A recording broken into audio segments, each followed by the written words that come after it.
doesn't have to involve strenuous muscle building o kaya profuse sweating. Some of the most complex sports involve this. And ano kaya ang pinaka-complex na sport na nag-i-involve ng ating mga utak? Why not give Go a go?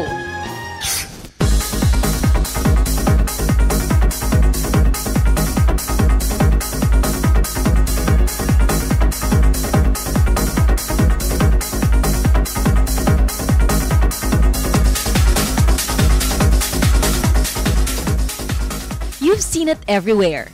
Sa mga Chinese variety shows, sa mga travel and adventure shows, o di kaya in any of the parks here and around Asia.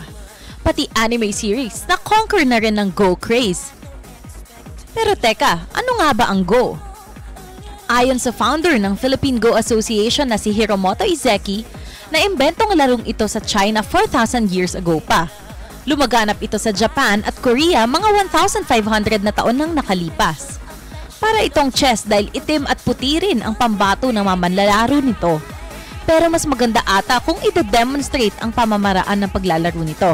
Nagpaturo ako sa expert mismo.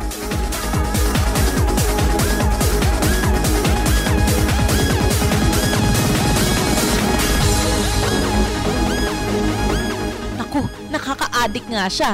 Lalo na kung mahilig ka sa mga mind games tulad ng puzzles gaya ng crosswords at sudoku at chess.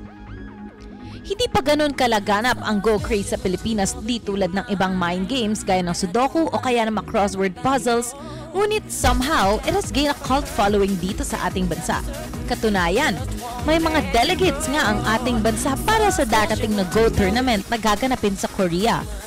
Kilalanin natin ang mga pambato natin sa Go.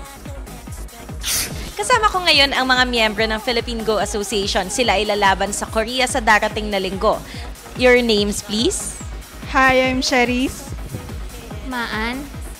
Martin. Okay, so how long na kayo naglalaro ng game na ito? Ako since 2004. Ako this year lang. Naglaro na ako ng 1.5 years.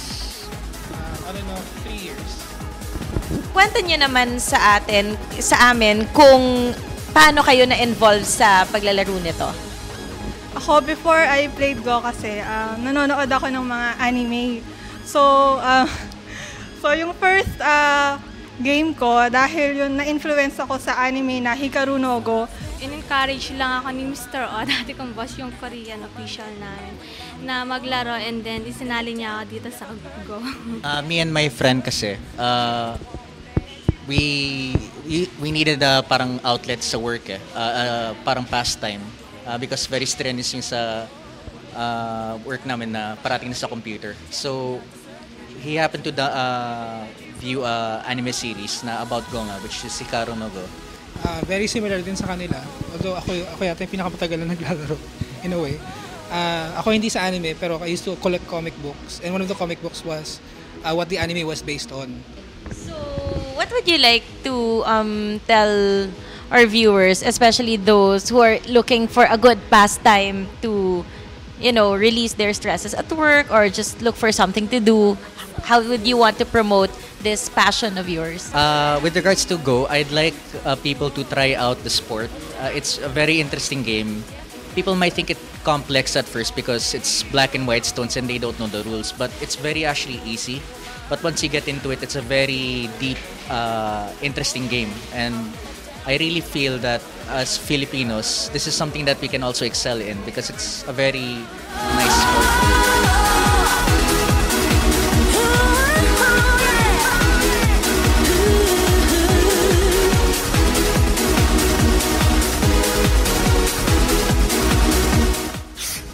Sa pagtahak ng ating mga Philippine delegates ng Go sa Korea, inaasahan nila na lalong mapapromote ang larong ito sa ating mga kapwa Pinoy.